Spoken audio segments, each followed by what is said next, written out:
భీమవరంకు డిస్కౌంట్ల పండుగ తెచ్చింది కేకే స్టోర్స్. ధరల్లో చౌక చౌక. కేకే స్టోర్స్, పీపీ రోడ్, భీమవరం.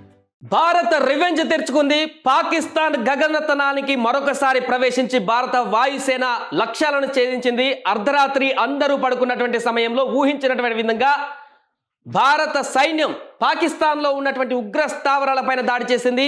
ఏకకాలంలో 5 నుంచి 9 ప్రాంతాలలో ఈ యొక్క ప్రాంతాలలో దాడులు నిర్వహించి ఉగ్రవాదులను చంపినట్టుగా తెలుస్తుంది. దీనికి సంబంధించి అఫీషియల్గా ఇటు భారత సైన్యం ప్రభుత్వం కూడా వివరించింది. అదేవిధంగా పాకిస్తాన్ కూడా దీనికి సంబంధించిన పూర్తి వివరాలు వెల్లడించింది. ఎంత సమయంలో ఈ దాడి జరిగింది, ఎక్కడ జరిగింది, పూర్తి వివరాలు కూడా తెలుసుకునేటువంటి ప్రయత్నం చేద్దాం. అర్ధరాత్రి ఈ రోజు మాక్ డ్రిల్ అనేటువంటి అంశం చర్చనీయాంశమైనటువంటి సందర్భంలో దానికంటే ఒక రోజు ముందే అర్ధరాత్రి ఎవరు ఊహించినటువంటి విధంగా భారత్ పాల్గామా ఉగ్రదాడికి సంబంధించినటువంటి రివెంజ్ కార్యక్రమంలో నిన్న అర్ధరాత్రి సుమారు 1:40 ఈ యొక్క దాడి జరిగింది. దీనికి సంబంధించిన పూర్తి వివరాలు చూద్దాం. కేవలం 10 నిమిషాల్లోనే మొత్తం ఆపరేషన్ కూడా పూర్తయినట్టుగా తెలుస్తుంది. ఇక్కడ భారత్ సరిహద్దుల వద్ద మొదలైనటువంటి మిసైల్స్, ఇక్కడ లేచినటువంటి మిసైల్స్ భారత్లోకి వెళ్ళి ఆ ఉగ్ర స్థావరాల పైన దాడి చేసి మళ్ళీ రిటర్న్ వచ్చినటువంటి పరిస్థితి. సక్సెస్ఫుల్ గా ఆపరేషన్ సింధూర్ ఈ పేరుతో ఆపరేషన్ ని సక్సెస్ఫుల్ గా కంప్లీట్ చేసింది భారత సైన్యం. సో దీనికి సంబంధించిన వార్త చూద్దాం. భారత్ పాక్ల మధ్య ఉద్రిక్త పరిస్థితుల వేళ మంగళవారం అర్ధరాత్రి అంటే నిన్న నైట్ ఈ రోజు ఉదయం మిడ్-నైట్ 1:44 ఆపరేషన్ సింధూర్ పేరుతో పాకిస్తాన్లోని ఉగ్ర స్థావరాలపైన భారత సైన్యం సంయుక్తంగా ఈ దాడిని నిర్వహించాయి. మిసైళ్లతో లక్ష్యాలపైన విరుచుకుపడ్డాయి. భారత ఆక్రమిత కాశ్మీర్తో పాటు పాకిస్తాన్లోని ఉగ్ర మౌలిక సదుపాయాలను కూడా పూర్తిగా ధ్వంసం చేశాయి. భారత్ పైన సీమాంతర ఉగ్రవాదులకు కుట్ర పన్నినట్లుగా భావిస్తున్న మొత్తం 9 స్థావరాలపైన ఆర్మీ దాడులు చేపట్టింది. పూర్తి ఖచ్చితత్వంతో దాడులు చేసినట్లుగా పేర్కొంది.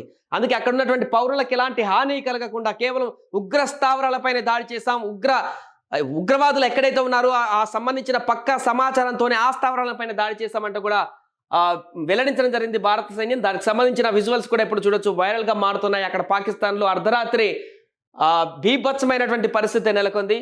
సో దీనికి సంబంధించి వివరణ కూడా ఇవ్వడం జరిగింది. పాక్ ప్రధాని కూడా స్పందించడం జరిగింది. ఆయన ఏం స్పందించారో చూద్దాం. మరోవైపు భారత దాడులకు పాక్ సైన్యం ధృవీకరించింది. Pak DG ISPR lieutenant general Ahmed Sharif Chaudhry స్పందించారు. పాక్లోని కొట్లీ, మురికే, బహల్వార్పూర్, ముజఫరాబాద్ ప్రాంతాలలో ఈ దాడులు జరిగినట్లుగా తెలిపారు. ఈ దాడుల్లో 3 చనిపోయారని, 12 మందికి గాయాలైనట్టుగా పాక్ ఆర్మీ పేర్కొంది. సో సమయం చూసుకొని బదులుగా స్పందిస్తామని పేర్కొన్నారు. భారత తాత్కాలిక ఆనందాన్ని శాశ్వతం దుఃఖంతో భర్తీ చేస్తామంటూ కూడా ఆయన ప్రగల్భాలు పలికారు. అంటే మళ్ళీ కౌంటర్ అటాక్ చేస్తామంటూ కూడా పాకిస్తాన్ ప్రధాని నిన్న చెప్పడం జరిగింది. ఇండియన్ ఆర్మీ మెరుపు దాడులపైన పాకిస్తాన్ ప్రధాని షహబాజ్ షరీఫ్ స్పందించారు. మోసపూరిత శత్రువు పాకిస్తాన్లోని 5 ప్రాంతాలలో దాడులు జరిపింది. ఈ చర్యలకు పాకిస్తాన్ ఖచ్చితంగా బదులు తీర్చుకుంటుంది.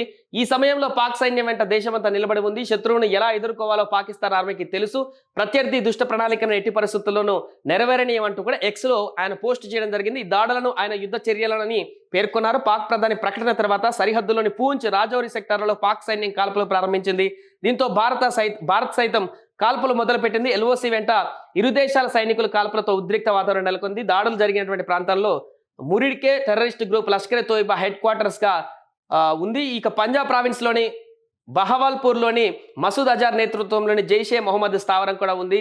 సో నిన్న ఈ జరిగినటువంటి తర్వాత ఒక్కసారిగా అటు పాకిస్తాన్ కూడా అర్ధరాత్రి తుపాకులతో దాడి చేసినటువంటి పరిస్థితి. ఇది ఒకటి. బహవాల్పూర్లో, పంజాబ్ లో ఉన్నటువంటి బహవాల్పూర్లో నిన్న భారత సైన్యం దాడి చేసినటువంటి జైషే మొహమ్మద్కు సంబంధించినటువంటి ఉగ్ర స్థావరం ఇది. ఇదే బిల్డింగ్ పైన కూడా ఒక మిసైల్ దాడి చేసినటువంటి ఘటన నిన్న అర్ధరాత్రి చోటు చేసుకుంది. దీంతో పాటు ఇంకా 4 స్థావరాల పైన భారత సైన్యం వాయు వేగంతో వెళ్లి మిసైల్తో దాడి చేసి అక్కడటువంటి ఉగ్రవాదులను మట్టుబెట్టినటువంటి పరిస్థితి అయితే నెలకొంది. దీన్ని వక్రీకరిస్తూ పాకిస్తాన్ పైన దాడి అంటూ కూడా పాకిస్తాన్ ప్రధాని ప్రగల్భాలు పలుకుతున్నారు. ఆ నేపథ్యంలోనే అర్ధరాత్రి ఏం చేయాలో అర్థం కాక భారత సైన్యం పైన ఊహించినటువంటి విధంగా పాక్ సైన్యం అక్కడ కాల్పులకు తెగబడింది. దీంతో అక్కడ 2 జవాన్లు చనిపోయినట్టుగా కూడా వార్తలు వస్తున్నాయి. ఇంకా అధికారికంగా ధృవీకరించలేదు.